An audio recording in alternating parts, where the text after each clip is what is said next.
وہ عبادت جس کو اللہ تعالیٰ پسند کرتا ہے، وہ عبادت کہ جسے چھوڑ دیا جائے تو اللہ تعالیٰ ناراض ہوتا ہے۔ دعا توحید کی بنیاد ہے، یہ ہمیں اپنے رب سے قریب کر دیتی ہے، اس سے ہماری مشکلات آسان ہوتی ہیں، تکلیفیں دور ہوتی ہیں، ہمیں برکتیں حاصل ہوتی ہیں۔ لہٰذا جو مشکلات سے نکلنا چاہتا ہے وہ دعا کو اپنے لیے لازم کر لے، کیونکہ اللہ تعالیٰ ہی پریشانیوں کو دور کرتا ہے۔ امن یجیب المضطر اذا دعاہ ویکشف السوء، بھلا کون ہے جو لاچار کی فریاد رسی کرتا ہے جب وہ اسے پکارتا ہے اور اس کی تکلیف کو دور کر دیتا ہے۔ تو جو شخص بھی مشکلات سے، پریشانیوں سے نجات چاہتا ہے اس کے لیے ضروری ہے کہ وہ دعا کو لازم کر لے، کیونکہ اللہ تعالیٰ ہی پریشانیاں دور کرتا ہے۔ اللہ تعالیٰ کے علاوہ کوئی نہیں جو پریشانی دور کر سکے۔ وقتی طور پر کوئی آپ کو دلاسا دے دے گا، کوئی آپ کی ہمت افزائی کر دے گا، کوئی آپ کا دکھ بانٹ لے گا، لیکن آپ کی مشکل صرف اور صرف اللہ تعالیٰ ہی حل کر سکتا ہے۔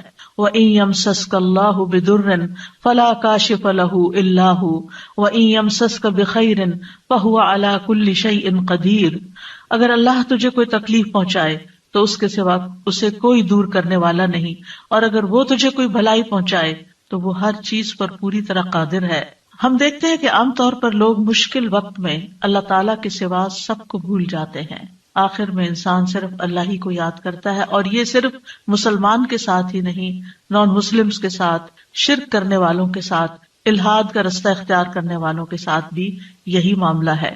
اور اس میں ہم دیکھتے ہیں کہ ایک مرتبہ جب اکرمہ بن ابی جہل نبی صلی اللہ علیہ وسلم سے بھاگ کر کشتی پر سوار ہو گئے، مکہ سے بھاگ گئے اور پھر جزیرۃ العرب چھوڑنا چاہا، اور جس کشتی پر بیٹھے وہ سمندر کے بیچ میں جا کر ڈوبنے لگی، تو کشتی کے مالکوں نے کہا کہ لوگوں اخلاص کے ساتھ دعا کرو۔ اخلاص کا مطلب یہ ہے کہ بتوں کو بھول جاؤ اور صرف اللہ سے دعا کرو، اس لیے کہ اس کے ڈوبنے کو صرف اللہ ہی بچا سکتا ہے۔ تو اس وقت چونک اٹھے کہ اسی چیز کی دعوت تو ہمیں محمد صلی اللہ علیہ وسلم دے رہے ہیں۔ اس وقت انہوں نے عہد کیا کہ اگر آج اے رب تو مجھے بچا لے گا تو پہلا کام میں یہ کروں گا کہ میں محمد صلی اللہ علیہ وسلم کے ہاتھ میں اپنا ہاتھ دے دوں گا، میں اسلام قبول کر لوں گا۔ اور پھر آپ جانتے ہیں کہ اکرمہ بن ابی جہل نے کس اخلاص کے ساتھ اسلام قبول کیا، تو دعا کی قبولیت ہی ان کے اسلام کا ایک ذریعہ بنی۔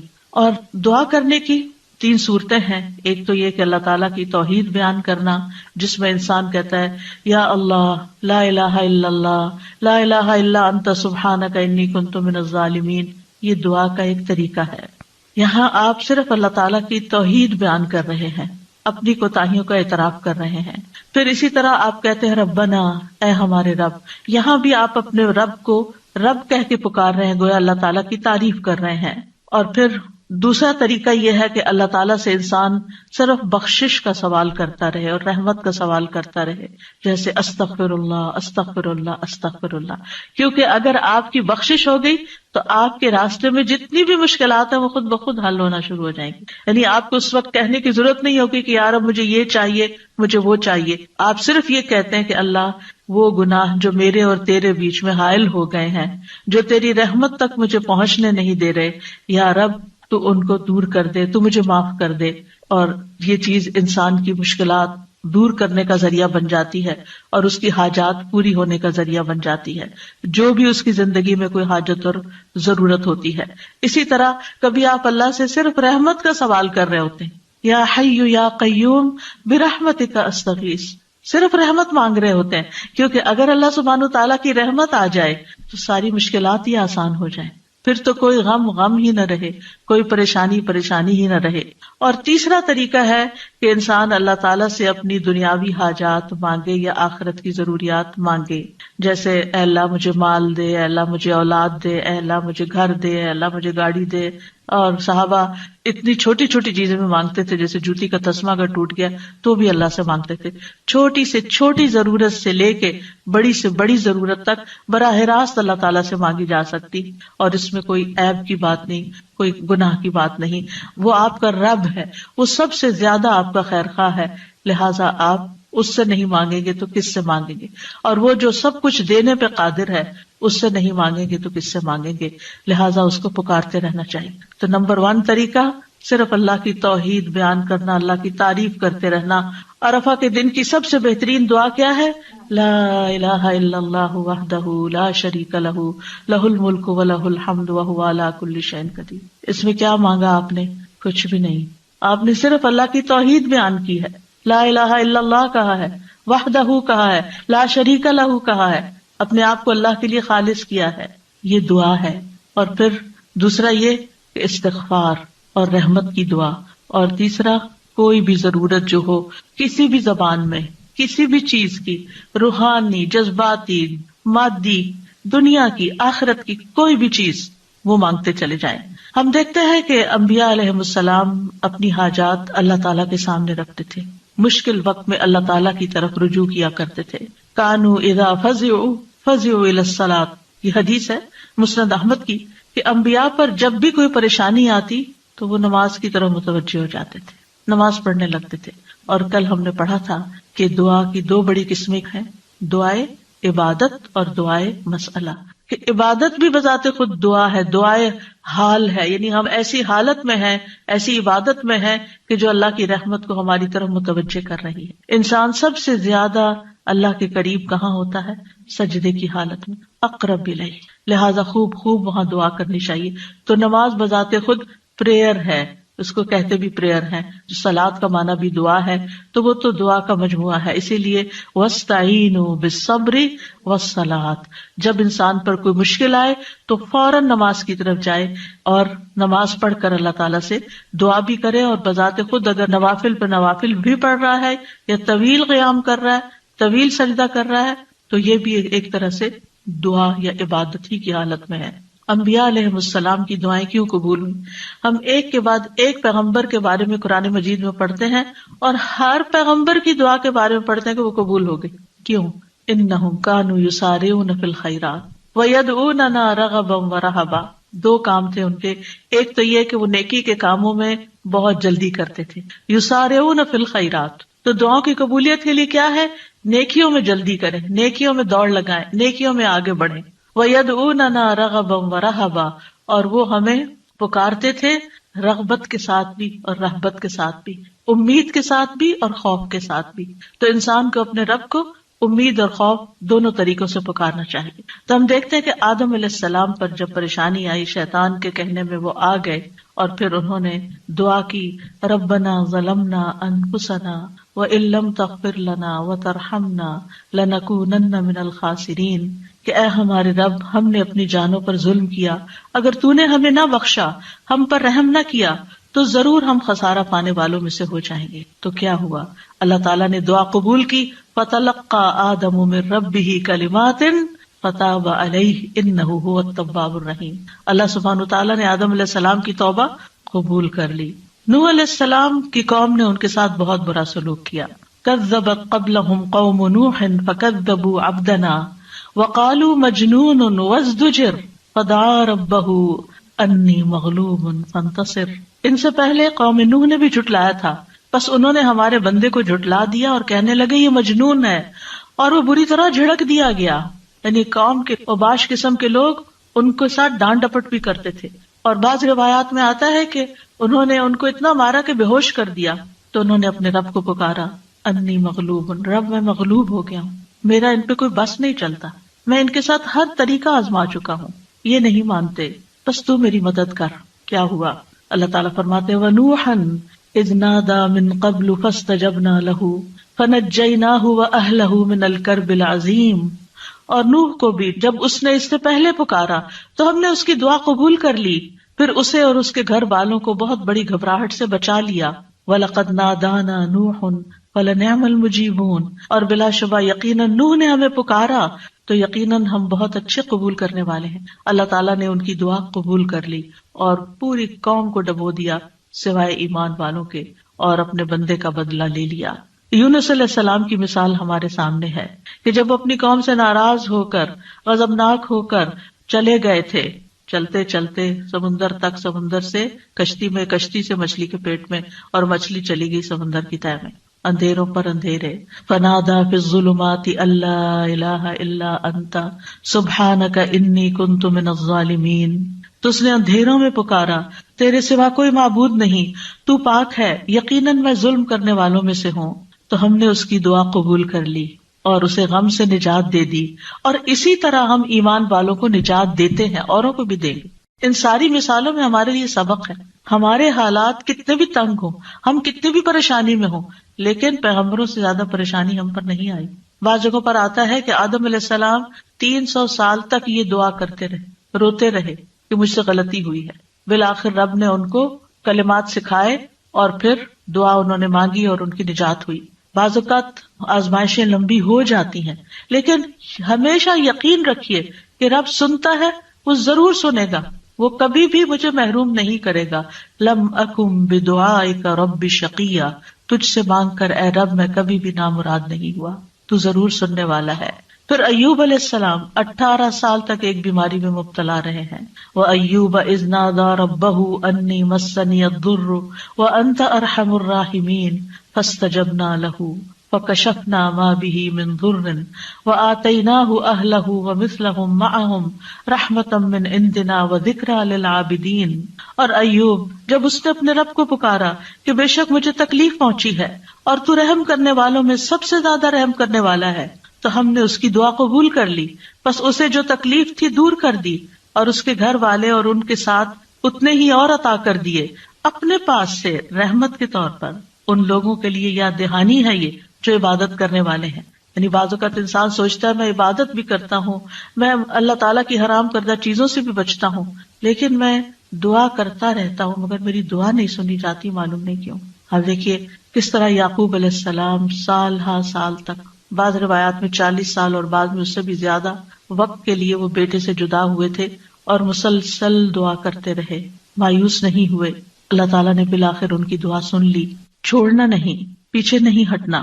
ایوب علیہ السلام نے کہا تھا انی مسنی الضر وانت ارحم الراحمین، اللہ مجھے تکلیف پہنچی ہے اور تو سب سے بڑا رحم کرنے والا ہے، تو سب مہربانوں میں سے بڑھ کر مہربان ہے، تو مہربانی نہیں کرے گا تو اور کون کرے گا۔ تو یہاں انہوں نے اللہ تعالیٰ کی رحمت کی فریاد کی۔ پھر ابراہیم علیہ السلام مشکل ترین حالات میں اللہ تعالیٰ پر توکل کرتے ہیں۔ ابن عباس کہتے ہیں کہ یہ کلمہ حسبنا اللہ ونعم الوکیل ابراہیم علیہ السلام نے اس وقت کہا تھا جب انہیں آگ میں ڈالا گیا تھا، اور ان کے اس کلمے کی وجہ سے ان پر آگ ٹھنڈی ہو گئی، کیونکہ انہوں نے کہا تھا حسبنا اللہ ونعم الوکیل، حسبنا اللہ، اللہ ہمیں کافی ہے۔ یہ بھی پکارنے کا ایک انداز ہے، اللہ کی رحمت کو طلب کرنے کا ایک انداز ہے۔ اور ان کے اس کہنے پر اللہ سبحانہ تعالیٰ نے کیا فرمایا، قلنا یا نار کونی بردا وسلاما علی ابراہیم، اے آگ تو ابراہیم پر سراسر ٹھنڈک اور سلامتی والی بن جا۔ ابراہیم علیہ السلام نے نیک اولاد کی دعا کی، رب ہب لی من الصالحین فبشرناہ بغلام حلیم، اے میرے رب مجھے لڑکا عطا کر جو نیکوں میں سے ہو، تو ہم نے اسے ایک بردبار لڑکے کی خوشخبری دی، بغلام حلیم۔ ایسا نہیں ہوا کہ ابراہیم علیہ السلام نے ادھر دعا کی اور ادھر ان کو اسحاق اور اسماعیل علیہ السلام مل گئے۔ انتہائی بڑھاپے کی حالت میں جا کر بہت سالوں کے بعد دعا قبول ہوئی، لیکن قبول ہوئی۔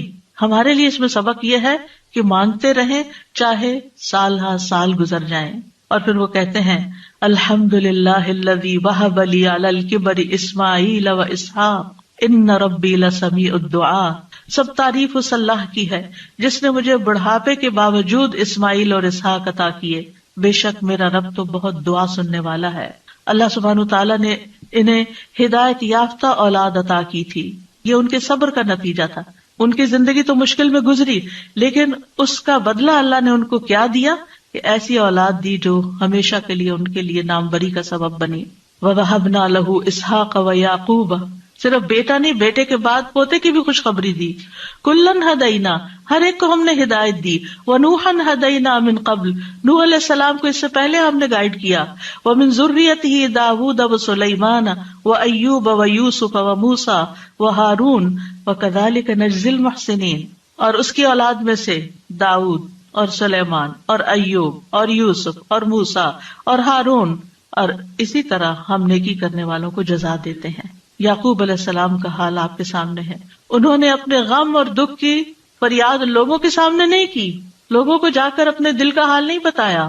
کیا کہا، انما اشکو بثی وحزنی الی اللہ وأعلم من اللہ ما لا تعلمون، یعقوب علیہ السلام نے کہا بے شک میں اپنی بے قراری اور غم کی شکایت صرف اللہ سے کرتا ہوں، اللہ ہی میرے دل کا حال جانتا ہے کہ یہاں کیسی کیسی بے قراری ہے بچے کی جدائی میں، اور میں اللہ کی طرف سے وہ باتیں جانتا ہوں جو تم نہیں جانتے۔ بہت کچھ جاننے کے باوجود انہیں یہ نہیں پتا تھا کہ بیٹا مصر میں ہے، اللہ نے نہیں بتایا۔ وہ کہہ سکتے تھے نا اللہ تعالیٰ مجھے بتا دیں وہ کہاں ہے، آپ تو جانتے ہیں آپ مجھے بھی بتا دیں، لیکن اللہ سبحانہ تعالیٰ نے اس کا بھی ایک وقت رکھا تھا۔ اگر پیغمبروں کے لیے قبولیت کا ایک وقت ہے تو ہمارے لیے بھی دعاؤں کی قبولیت کا ایک وقت ہوتا ہے۔ قبولیت کا مطلب یہ نہیں ہوتا کہ بس منہ سے نکلتے ہی بات آپ کی فرمائش پوری ہو جائے۔ اور پھر آپ دیکھیے کہ کس طرح اللہ تعالیٰ نے ان کی دعا قبول کر لی۔ اور پھر ہم دیکھتے ہیں کہ یوسف علیہ السلام کی مثال، انہوں نے تو اپنے لیے ایک انوکھی ہی دعا مانگی، قال رب السجن احب الی، قید خانے میں جانے کی دعا کی تاکہ ان عورتوں کا قید اور مکر جو ہے وہ ان سے دور ہو جائے۔ فاستجاب له ربه فصرف عنه كيدهن، رب نے اس کی دعا قبول کر لی اور ان عورتوں کا مکر فریب حضرت یوسف سے ہٹا دیا۔ انہ هو السمیع العلیم، بے شک وہ خوب سننے والا خوب جاننے والا ہے۔ پھر موسیٰ علیہ السلام کی دعا، کس طرح وہ مدین پہنچتے ہیں تھکے ہارے، کئی دن کے پیدل سفر کے بعد جا کر ابھی بیٹھتے ہیں تو فوراً دیکھتے ہیں کہ کچھ لڑکیاں اپنا ریوڑ لے کے کھڑی ہیں، پانی نہیں پلا پا رہی، خود تھکے ہوئے ہیں، خود بھوکے بھی ہیں، پیاسے بھی ہیں، زخمی بھی ہیں، کچھ فیوچر کا نہیں پتا، لیکن کیا کرتے ہیں؟ سب سے پہلے اپنے رب کو پکارتے ہیں، رب انی لما انزلت الی من خیر فقیر، اور صرف دعا مانگ کے وہیں درخت کے نیچے بیٹھ نہیں جاتے بلکہ اٹھ کے ان بچیوں کے پاس جاتے ہیں کہ یہ تمہارا کیا معاملہ ہے، اور ان کے سارے ریوڑ کو پانی پلاتے ہیں۔ اور آپ سوچئے کہ ایک شخص جو خود اتنا تھکا وہ اپنے آپ کو وہاں رکھ کے دیکھیے، اگر ہم اتنا لمبا سفر کر کے آئیں اور ہم سے کوئی پانی مانگ بیٹھے، خود تو آفر کرنا دور کی بات، کوئی اور مانگ بیٹھے تو شاید ہم جھڑک ہی دے کہ میں نے بھی تو اتنا ہی سفر کیا نہیں جتنا تم نے کیا۔ یہیں سے تو ہماری لڑائیاں فساد شروع ہوتے ہیں گھروں میں۔ لیکن نیکی کرنے والے انہم کانوا یسارعون فی الخیرات، نیکی کے کاموں میں بہت جلدی کرتے تھے، سستی نہیں کرتے تھے، ضرورت مند کو دیکھا پہچان لیا، اٹھے نیکی کی، اور ابھی واپس آ کے بیٹھے ہی تھے کہ اللہ سبحانہ تعالیٰ کی طرف سے ہر چیز کی بشارت آ گئی، اور وہ بچی واپس آئی اور پھر گھر لے کر گئی، کھانے پینے کا بھی انتظام ہو گیا، شادی کا بھی انتظام ہو گیا، ٹھکانے کا بھی انتظام ہو گیا، اور اچھی صالح نیک کمپنی کا بھی۔ جب آپ کسی اجنبی ملک میں جاتے ہیں تو آپ کو نہیں پتا ہوتا کہ آپ کو کیسے دوست ملیں گے، آپ کے نیبرز کون سے ہوں گے، آپ کا تعلق کن لوگوں سے ہوگا، لیکن یہ اللہ کی کتنی بڑی رحمت تھی کہ اللہ تعالیٰ نے انہیں ایک نیک صالح انسان کے ساتھ جوڑ دیا کہ اس کی بیٹی کی شادی حضرت موسیٰ علیہ السلام سے ہو گئی اور ان کے درمیان ایک رشتہ قائم ہو گیا۔ یہ بھی سراسر اللہ کی رحمت تھی۔ اللہ تعالیٰ نے ان کی دعا قبول کی۔ موسیٰ علیہ السلام نے ہر مشکل مرحلے میں اللہ تعالیٰ کو ہی پکارا۔ فرعون کے دربار میں جانے لگتے ہیں تو کیا پڑھتے ہیں؟ رب اشرح لی صدری ویسر لی امری واحلل عقدۃ من لسانی یفقہوا قولی واجعل لی وزیرا من اہلی ہارون اخی۔ رب اشرح لی کے علاوہ کہ جو کام کرنے جا رہا ہوں یا اللہ اس کے لیے میرا دل کھول دے، میرا کام آسان کر دے، میری زبان کی گرہ کھول دے، یعنی میرے بولنے میں سلاست ہو جائے، اور اس طرح کی کمیونیکیشن ہو کہ لوگ میری بات سمجھ جائیں، ان کو میری بات سمجھ آ جائے تاکہ وہ مقصد پورا ہو جائے، اور میرے گھر والوں میں سے ایک میرا مددگار بنا دے۔ اللہ تعالیٰ نے ہارون علیہ السلام کو نبی بنا کر ان کا مددگار بنا دیا۔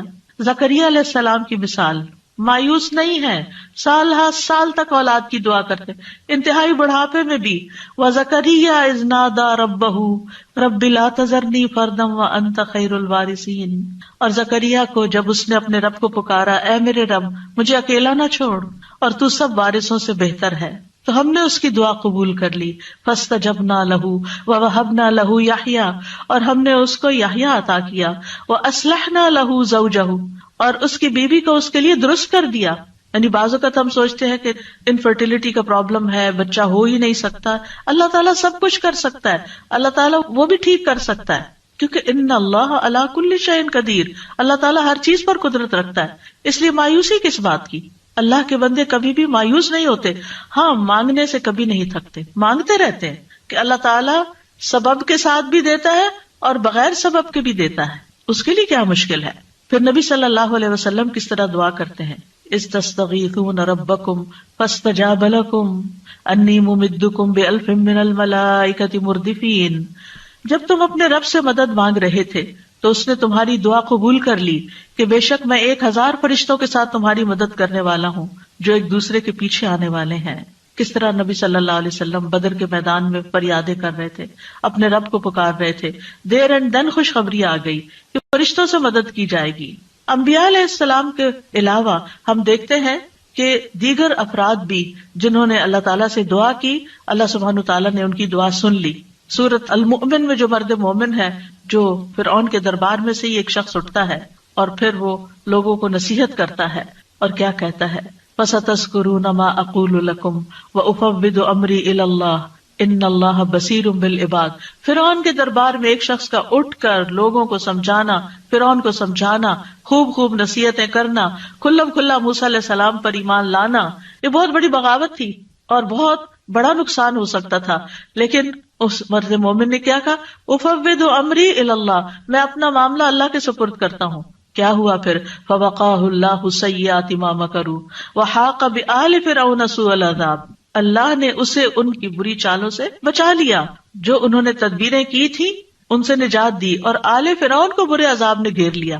اللہ نے اپنے بندے کو بچا لیا اور پوری قوم کو ڈبو دیا.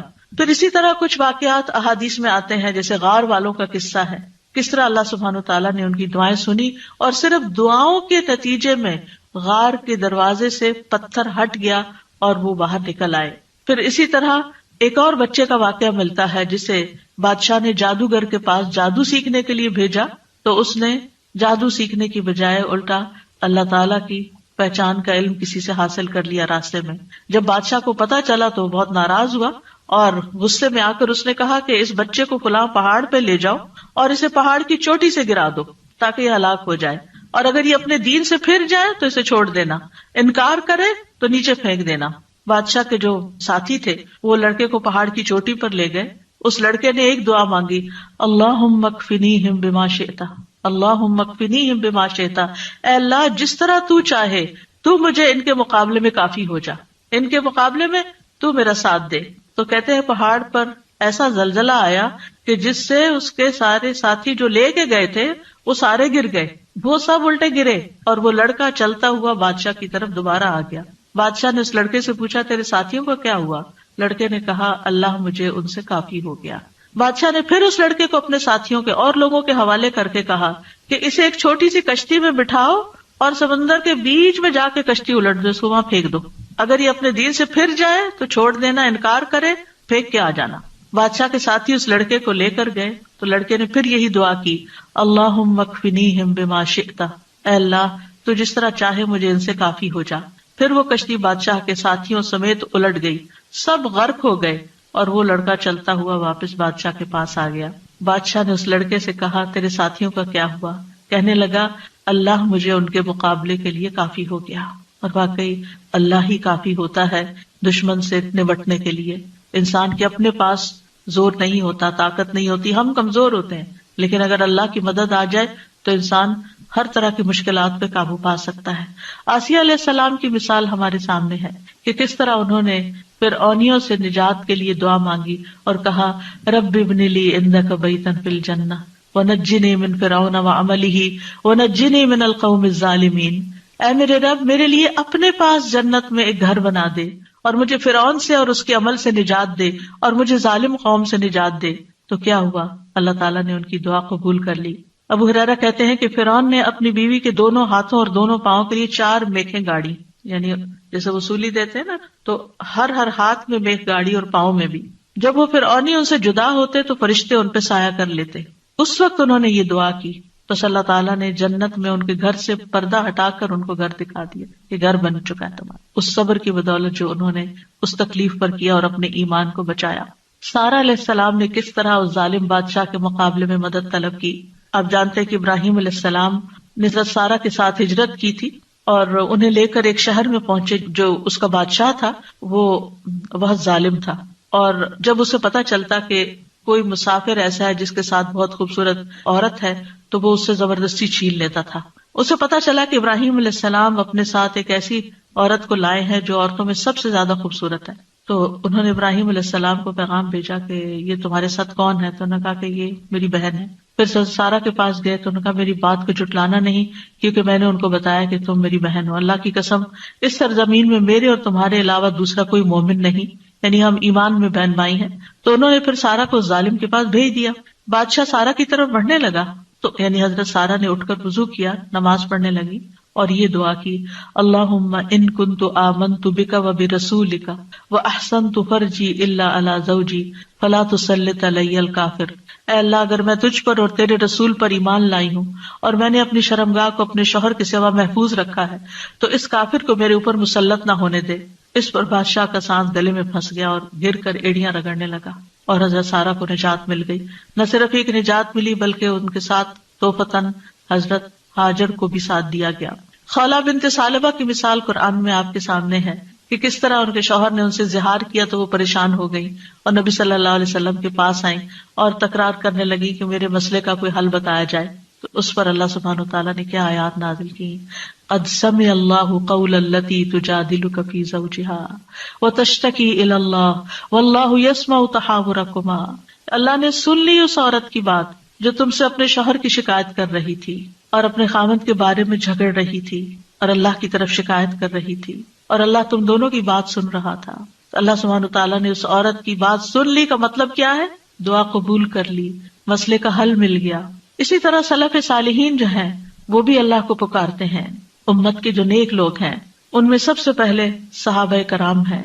وہ سب سے بڑھ کر اللہ تعالیٰ کو جاننے والے تھے، اللہ تعالیٰ کی معرفت رکھتے تھے، وہ اللہ کے رسول کو جاننے والے تھے، وہ دین میں سب سے زیادہ بصیرت رکھتے تھے اور سب سے زیادہ دعا کرنے کے ادب آداب سے واقف تھے کہ کیسے دعا کی جاتی ہے. ہم دیکھتے ہیں کہ عمر بن خطاب رضی اللہ عنہ دعا کے ذریعے اپنے دشمن کے خلاف فتح طلب کرتے تھے اور یہ دعا ان کے لشکروں میں سے عظیم لشکر تھا. کہتے ہیں نا کہ اللہ تعالیٰ کے لشکر ہیں، جیسے سکینت بھی اللہ کے لشکروں میں سے ایک لشکر ہے، تو وہ دعا کو بھی اللہ کا ایک لشکر سمجھتے تھے. وہ اپنے ساتھیوں سے کہا کرتے تھے، تم کثرت تعداد کی بنیاد پر فتح نہیں دیے جاتے بلکہ تمہاری مدد آسمان سے کی جاتی ہے.